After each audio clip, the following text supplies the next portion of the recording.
welcome to Saturday Night Crafting. My name is Sasha Reade, and tonight I've got a really awesome creative video where we're going to use really minimal supplies. So there are no dies. I have used stamps, but you could handwrite the message, the greeting yourself if you wanted. And we are going to use ink pads for some watercoloring. Now my cards tonight were heavily inspired by Marta. She has been creating some amazing things over on her second YouTube channel, which is here on the screen, and I will link it down below for you as well. She is so creative. She is like the queen of watercoloring in my eyes. I love watching her create. Now she's been creating loads of things using recycled products at home, mainly toilet paper rolls, and creating such stunning designs. So I got really inspired by that and thought I would do my own little version on it tonight using minimal supplies and using ink pads as watercolors. Tonight I am using these interference inks from Horton. They are like metallic-y, shiny ink pads, and they change whether you use them on dark cardstock versus light. They're really, really cool. I've got this little collection of them here. I'm going to use those as my colors because I really love the shimmer in them and I wanted some shimmer on my flowers.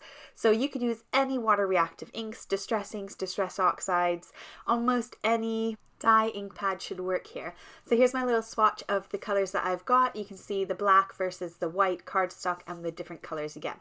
I'm also going to use these amazing Wow glitter sparkles. They are new in their shop and they have quite a range of different sizes of sparkles in the jar, so that's what I'm going to use today. And I'm going to also use a lid I found in my office. I'm using some stamp blocks just as a palette, but you could use any kind of acetate, any old packaging would work. Now I'm choosing to use nice thick cardstock, so this is 350 GSM. And I did try it with thinner cardstock and the lines aren't quite as thick, so the thicker the better. And I'm going to use this watercolor cardstock from Arteza. I'm really struggling with finding a good watercolor cardstock, so if you have any, please pop it in the comments down below, especially if you're in the UK. I'm on the lookout for some new watercolor card that is really nice and good, just like the Arteza stuff. So I started by cutting myself some watercolor card to 5.5 by 5.5 inches, and then I'm taking my really thick white cardstock and just trimming a little slice off. Now I just had these Nuvo drops on my desk and they looked about the size that I would like, so I am rolling my cardstock gently around it. Now you could just roll it into a circle yourself, but I found if I had an object to roll my cardstock around, it meant that my cardstock didn't get crumpled and damaged while I was rolling it. So any round object that you've got around your house, pick one that you would like the size of your petals to be and go with it. So I could have used a toilet roll, but I felt like that was going to be way too big and give me way too big of a card. So I decided to make my own little mini toilet roll version and just kind of wrap some cardstock around an object in my office. Now to make my petals, I am just going to purely pinch my little circle in half. And it gives us this beautiful petal shape. So no dies needed, no special supplies, just cardstock and rolling it around something, and now we've got this gorgeous petal shape, and then I've got the center of my flower from this little lid that I found in my office. I'm going to start with doing the center flower bit yellow, in this beautiful yellow color, and I do dab it a couple times and kind of just swirl it gently in the same spot just to kind of get that nice circular shape. Now it's watercolor, so it doesn't need to be perfect. You don't need to have a nice super round circle. So you could just freestyle it if you wanted, but I do like that kind of edge of using an object. It kind of gives you that definition around the edge. We're also going to give it more definition later on, but I am just going with some simple shading and some simple watercoloring to fill that circle in. Then I can start doing my petals. Now I did find the easiest way to do this was to dab it a few times, let the ink kind of soak into that cardstock a bit, and then I did all my petals all at once, and then I filled them in afterwards. So I'm going and rocking it ever so slightly just to kind of get that shape down. We aren't going for perfection, like I said. It is nice, simple watercoloring, and the results are so pretty, and it is all 100% handmade, homemade, and I think that makes it just a bit more special as a greeting card. So this is as simple as it needs to be, or as complicated as it needs to be, I should say. It is such an easy thing to do. It is such a beautiful little flower. And again, if you wanted smaller cards, then you could go ahead and make your circles much smaller, and you could, do little tiny petals, and then you could always trace around like a nice small circle to get like the center if you wanted. But a super simple way of making a beautiful flower. Now I am squishing some of my ink onto my little blocks. Again, if you just have some old packaging, you can just squish it onto there. As long as it's non-absorbent, you can put your ink down and then use it as like a watercolor palette. And it's so nice because if you muck up, you can just go over it again, let it dry a bit, add a bit more water, add a bit more color. It's a simple way to add beautiful color and dimension to your cards. And again, we're using very little wastage here. Like we've only got our ink squashed onto a piece of plastic, so it's not like we're using heaps and heaps of watercolors. We don't have to have a huge collection of watercolors to be able to do this fun technique. So all I'm doing is filling in my petals, adding a bit more color, coming in with a darker gray color and kind of filling in the bottom. I have no idea what I'm doing. Don't take any advice from me. If you want advice on watercoloring, watch Marta because she's amazing. Mine is just, I don't know what I'm doing. I'm just having fun. I literally put a movie on and just painted away, and this took about 5 minutes. Really fun. The next trick that Marta does was add on some glitter, so she added on some glue, and I just thought, no, I have to do it. It's so stunning. This glitter is iridescent and clear, so you can kind of see the colors through it.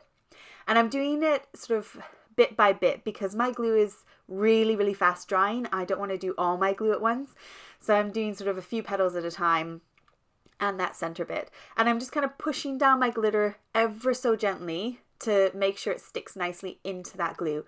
So it doesn't look amazing right now because you can still see the white of the glue, but the glue does dry clear, and therefore then you can see the color under it and you get that sparkle from the glitter, which I'll show you at the end. When it's all dry, you can see how lovely it looks because you don't see any of that white glue. So here it is up close. I love the shine from the inks, the shine from the glitter. Really, really good fun. Now I did want to add more definition to the petals and the circles, but I meant to do this before I put the glue down and before I put the glitter down because now it's really difficult because I do have a blending tool. So I'll share with you in just a second how I did it with the blending tool. So do as I say, not as I do. Make sure you, if you want to add sort of some edging to it, that you do that bit before you put your glue and glitter down because it is really hard to then kind of give you those soft smudged edges. So I'm just going ahead and doing that now and then very carefully kind of smudging those edges a bit. And I love working with a pencil because if you do make a mistake or you accidentally draw a line a bit too far out, you can just take your eraser and get rid of it. So I love working with a pencil. The other thing that's nice is it's not too harsh and too dark, so it gives you a nice kind of edge without being too in your face. Now I've got one of these stick things. You can get them everywhere, and I think I ordered myself like a pack of 10 on Amazon for a couple pounds. They're not really expensive, but they're basically a paper stick, and then they usually come with some sandpaper so that you can kind of sand down the edge if it gets a bit too warped. So it's just a nice way of kind of smudging your pencil marks so that they blend nicely with your project. And it's a bit difficult to see here, but hopefully you can tell when I hold it up to the camera the difference between sort of having just the harsh pencil line and then the kind of smudged line, which you'll see in just a second. Now you can write your sentiment along the bottom or you can stamp it, and I did forget to mention at the very beginning that I did try and get my center bit off center, and I tried to make it slightly up so I could fit a sentiment along the bottom there.